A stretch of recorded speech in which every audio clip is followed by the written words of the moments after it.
2024 is over, which makes now a perfect time to go over the year and reflect on all of the hobby aspects and all the projects that we've done on the channel.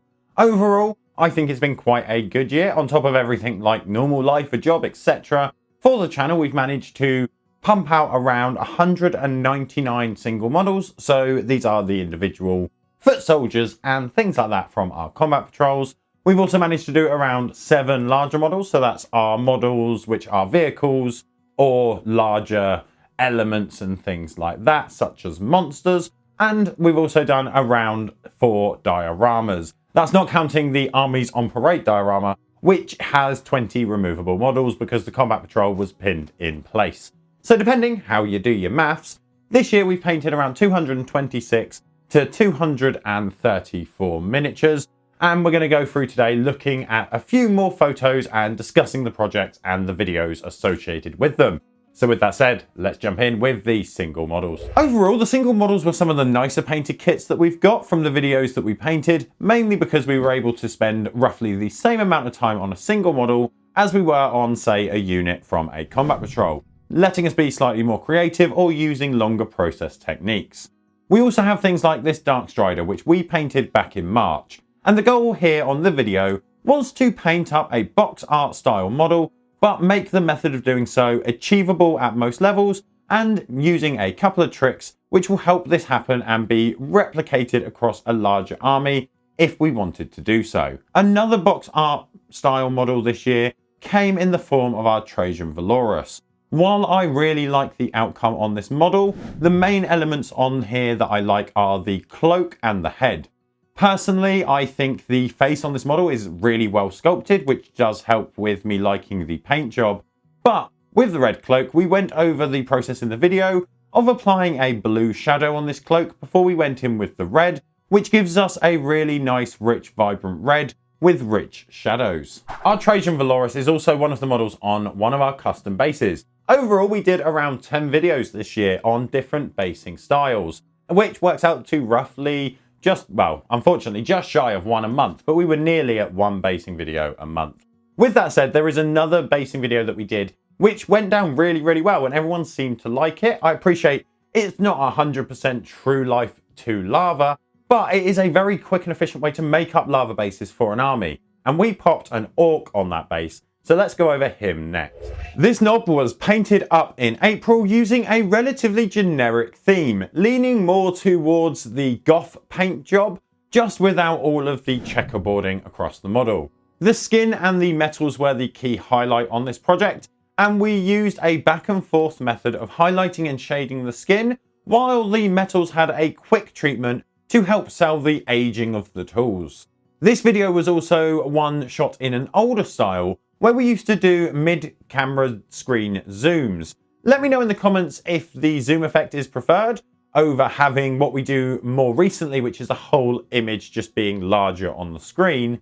If we're talking about orcs though, we do need to visit the Orktober special from October, where we painted up the other orc clans. Given that we'd already graced the channel with a goth schemed boy. But beyond the clan colours on this video, I also wanted to try and get across an array of ways of painting skin, meaning that whatever way you wanted to paint your orcs or your clan, you've got plenty of choice on the clan scheme and a skin choice to match.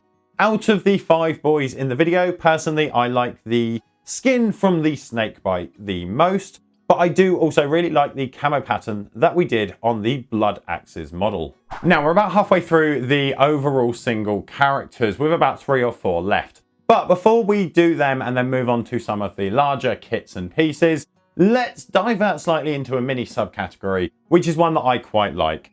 And that is the Fusion series, where we've been taking fun IPs from other franchises and trying to convert up suitable Warhammer 40k versions, such as our Mario Marine, which there is no better place to start, as this is the model that kicked off that whole series. This was one of the models that I had the most fun with this year. I'm not 100% sure on where the idea initially came from. Essentially, one day I was looking at the kit that we used and thought that with some small tweaks, we could have a cool conversion.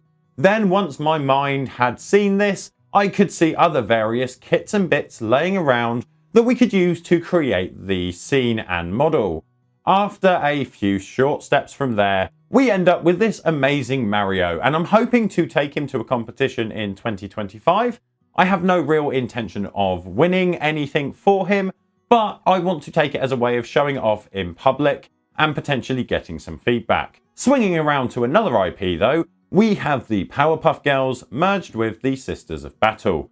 And on this, I really like the idea and the overall outcome and paint job, but there is a couple of elements that really do annoy me, mainly due to my own stupidity, which is forever now inscribed on the internet when I glued the wrong arms onto the wrong Powerpuff Girls.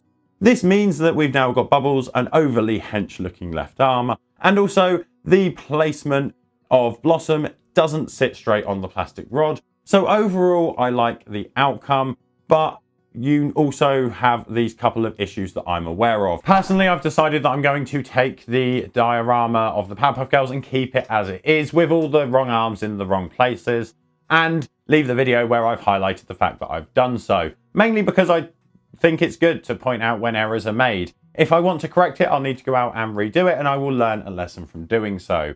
And it just generally shows that everyone makes mistakes, even though they 100% did read the instructions and somehow still got confused. With that said, we do have another IP smash that we need to move across, and this is personally one of my preferred IPs out of all of these, and that was the Rick and Morty diorama. And because it's my favourite, I guess that's the reason that it got a bigger diorama schemed base. Overall, this is sadly one of the worst performing fusion videos that we did this year.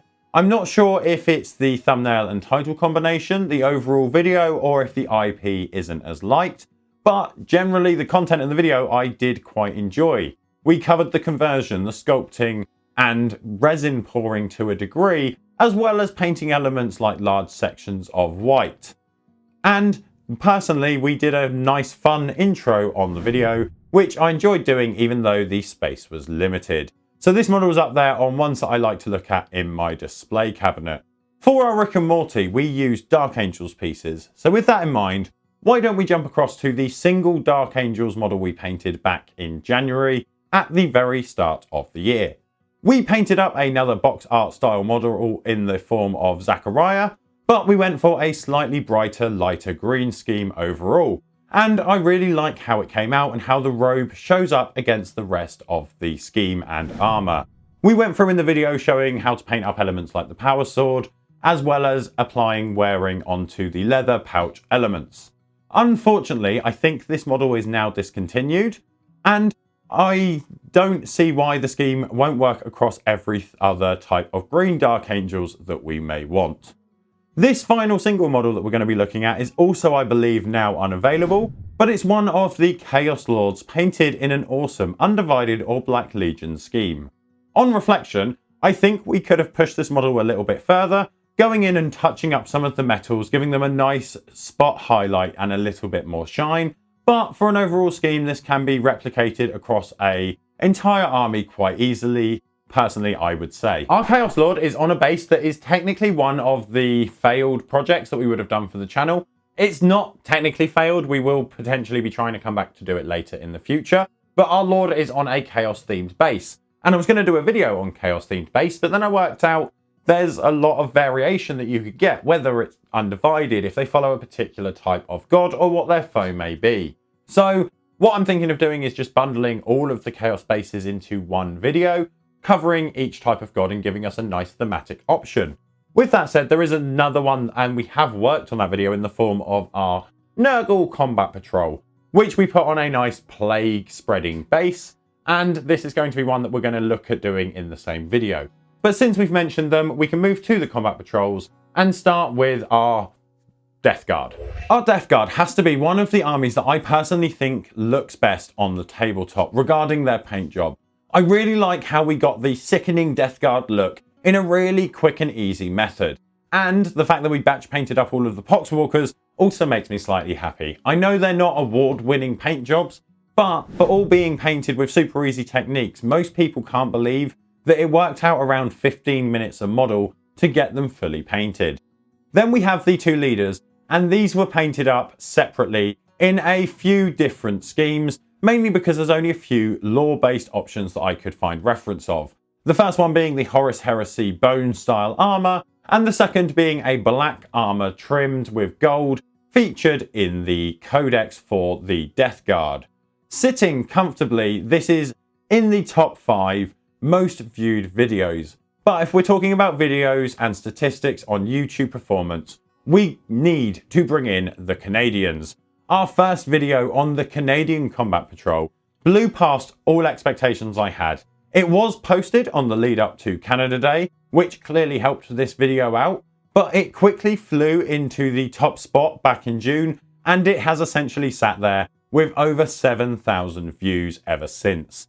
On the project side, this was a really enjoyable project. It got to go through and talk about various different historical elements of the Canadian military, as well as a nice conversion using a combination of parts available. This was a really fun project, as I said, multiple kits, lots of conversions, all to tie the theme in as a whole combat patrol. As I said, the Canadian Combat Patrol blew past all expectations, and we do have a plan to come back and convert our Leontis and make a nice Canadian conversion there.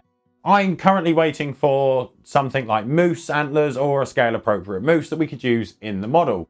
And I'm going to be trying to theme it potentially after a Canadian celebrity or a Canadian YouTuber that is popular, so a YouTube celebrity or something like that, which I think would be quite nice and thematic and still maintain consistency with our army so far.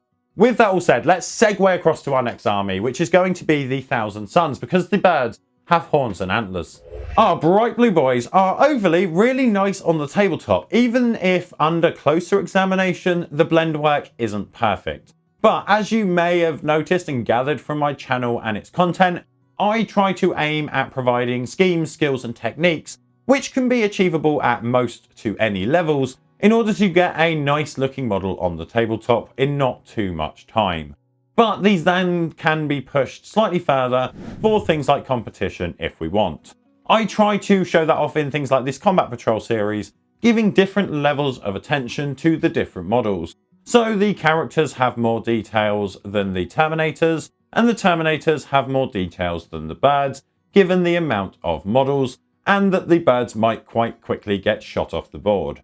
But that's no reason that we couldn't push the birds to the same level as the characters, or even beyond. With that said, let's move to a force that we painted all in one go, which was the Tyranids from the starter set for 40k. Technically, we're around 5 to 10 barbed gaunts short of a full combat patrol, but I really like this outcome. The idea was to create a method of painting that allowed for quick completion of a swarm-style army, while still remaining able to capture all of the details. Personally, I think the skin came out really nice here on most of the elements, and things like the monster, we did a quick process to give us that really nice redded, worn, skin-sacked area, and I do really enjoy that part of the model. Now, I never thought I'd be sat there looking at sore red skin sacks and smiling and being quite happy about it, but you never know. Sometimes that's somehow where you are as hobbyists as time goes on. And it was at this point that I actually realised that I missed a couple of the single models, but conveniently, they're both Tyranid themed, so we can do them now. The first one was actually a Jormungandr Tyranid, which was a nice scheme that we painted up to demonstrate how we can paint yellow and black, with the second one being one of my preferred, or potentially one of my more favourite GW kits, which is the Genestealer Cult Saboteur. Kicking it off with the Tyranid Gaunt, this was a video that I put out so that we could show off painting up an army of this style. I used to have a Battlefleet Gothic force that used a similar style colour scheme, so by tweaking it to work with things like contrast and a few new products, we were able to go over how we can easily paint up these slightly harder colours. While the Saboteur was used as a testbed for the new Atom paint range, I will say that if you enjoy mixing your paints, you might like the Atom paint range and it might be appreciated by you. But just to highlight that I did and still have issues with the paint splitting or drying in a claggy manner when used on a wet palette, so I would be careful on that front if you plan to use it. I like the outcome that we got on the Saboteur. I think the cloak looks really nice, but if we are going to be talking about cloaks, we should probably move across to the Grey Knights, which we painted up using Roberson liquid metal paints. These metal paints were used through the painting of the silver armour of the Grey Knights in various tones and hues to help us build in some subtle effects and tonal changes. We were then able to use washes over certain areas to tint silvers to golds, but by far the librarian is my favourite element here. We spent a little bit more time on him, picking out certain elements and going into greater details. I love the effect and look we have on the book on the model, as well as the cape, robes and all of the roping. Personally, I think we could give the golds a little bit of a highlight and a spot highlight and potentially send this model off to a painting competition, and I wouldn't be too ashamed at seeing him in the cabinet. We didn't just use the liquid metal paints on the armour, we also used it with various different colours to build out a nice effect on things like the weapons, making them perfect for killing demons, witches and the like. With that all said, these paints aren't actually designed, I don't believe, for miniature painting. They are, however, really pigment dense, really metallic and have a load of colour options. Unfortunately, I don't know if they're available outside of the UK, and I also don't have an affiliate link. Well, that's a lie. I have an affiliate link, it's just not for Roberson liquid metals, so I'm really sorry about that. You'll have to do a little bit of Googling. But with that said, let's move from one librarian to another librarian, and we're going to start doing the combat patrol that we made up from the starter set of the 40k starter set, which is the Space Marine side, and the librarian that we converted up to go with them. The Space Marine side of the 40k starter set is, I think, the only project on the channel where we used an airbrush for most of the work. Generally, I opt to use brushwork only in a project, mainly because one, I'm more familiar with a hairbrush than an airbrush, but also because I know not everyone has an airbrush. If you are thinking of getting one, personally, what I did is went out and bought a low-end kit. Mine is a compressor and airbrush combination from TimberTech and costs under £100 and works for most of the bits that I need. Then later on, if we're using the airbrush often and we know how to use it and care for it, we can buy a slightly more expensive one later down the line. Whereas for the librarian, we returned back to the brushwork to build out the colour, and we went for a darker armour palette in order to show the difference between him and the rest of the army. We used a few spare Grey Knight parts in order to convert up the librarian, which hopefully means he will stand out from the rest of the normal librarians if I take him to a game. We mounted these models on the Mars themed base, and this was a video that we put out in 2023, not 2024. It was also essentially the first proper video. The first video we put out, I had mic issues and we put it out anyway, just to see, and then we got the situation sorted, and now we have better audio that hopefully you guys appreciate. The Mars video was also one of the first videos that we did with a thematic style entry. We went for a cool animated traveling intro scene. Not sure how effective it was at gripping the audience, but it was fun to make and put into the video. With that all said, let's move across to an army that overall on the tabletop I really like the look of, but under a closer examination they're not technically painted as well as I would like. And that is the severed hand of the Drukhari. Our Drukhari were painted up in a scheme and colour palette that generally I don't use very often, which is pink. Pink is not a colour I use in a lot of my schemes, and I tried to find a way of getting some decent depth while still making it read as a bright pink scheme. The issues I think I had mainly is that I didn't leave enough time for the project overall. The highlighting took so much longer than expected. Given the sheer amount of spikes and points and edges across all of the models, it took a lot harder to execute all of the highlighting than I wanted, and therefore it was slightly rushed. I think that the scheme and the method we used works really well, but I should have given the project a little bit more time, potentially splitting this up into a couple of different combat patrols instead of doing it as one whole video, doing it as separate units.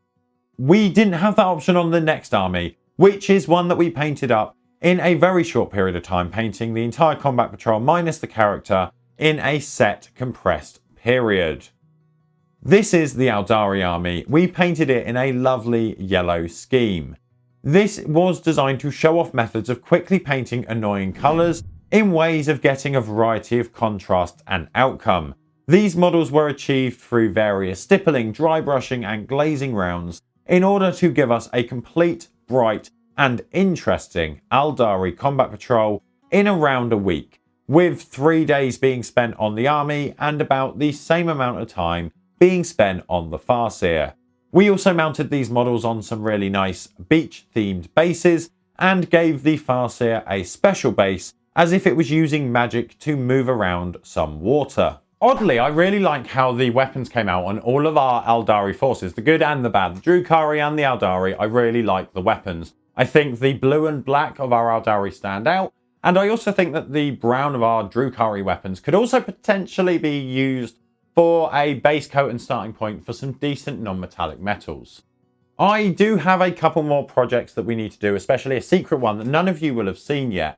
But before we get there, we've finished the combat patrol, so let's do the honourable mentions, which are the combat patrols that are in the process of being painted before we tackle the big armies on parade. We can kick off the honourable mentions with the Gene Stealer Cult Bikers, all of which were painted so that the equipment seemed looted, stolen or built for other purposes, while also building into the video different ways of painting metals and hardware, with every bike being painted in a different base metal.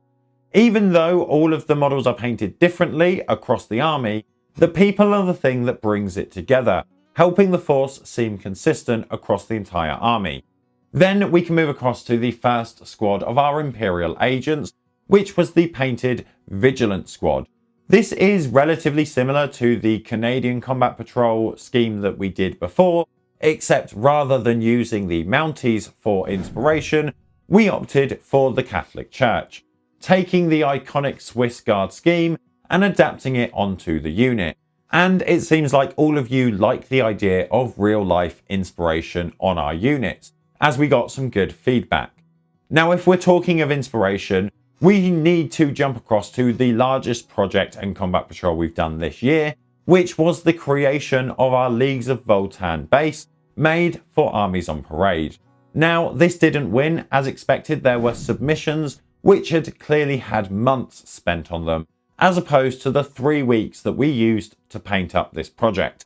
But that said, for 3 weeks of work, I really like the outcome. All of the models have been pinned into this as well, so we can take them off and put them back onto a base for gaming purposes if we want. I'm not going to be focusing on this for too much because it is a future video coming out, but it was a fun project that we spent 2 days just prior to Christmas going over and completing. I'm also now going to rank my top 3 projects from this year, split between my top 3 combat patrols and my top 3 other projects. My top 3 combat patrols from this year are, first place, we have the Death Guard, mainly because I really like the overall paint scheme and the look of the army. In second place, we have the overly performing and work-infused Canadian Combat Patrol, with the third space being filled by the Grey Knights. They closely beat out the Tyranids, mainly because I really like the Librarian. Now, for the remaining areas, we have dioramas, single models and things like that. And in first place, my preferred and top ranked model is the thing that kicked off an entire series, our Mario Marine. Followed closely in second place, believe it or not, is Dark Strider, because all of the elements on this model came out really polished, and I like how close it is to the box art. The third spot is being taken up by our lovely Rick and Morty diorama, which is also one of the videos that we touched on, including non-metallic metals. With that all said, I would be really interested to know, out of the videos that we've done and the projects that you've seen, what would be your top 3 projects, or top 3 combat patrols and top 3 others, depending how you want to rank it, whether it's the information contained in the video or the outcome of the project, of the thing we actually painted in the video. I would be really interested to know, because it's always good to get that feedback and see what things you guys like. Also, what have you painted this year? Is there anything that you're particularly proud of from 2024 that you've painted up? And if you got anything for Christmas potentially, or you gifted yourself a new army, why not paint that along with some background content? What we did is we released a 9-hour-ish long compilation of all of our painting footage that was painting models, armies, and things like that. So if you want, check that out here and see if you can paint a combat patrol before the video finishes. Otherwise, you might be interested in our basic content, where we have 10 videos covering different bases, as I said, from Mars bases that we used on our Space Marines up to the really nice lava base that we used for our orcs. Otherwise, do remember to subscribe so that we can see you next time.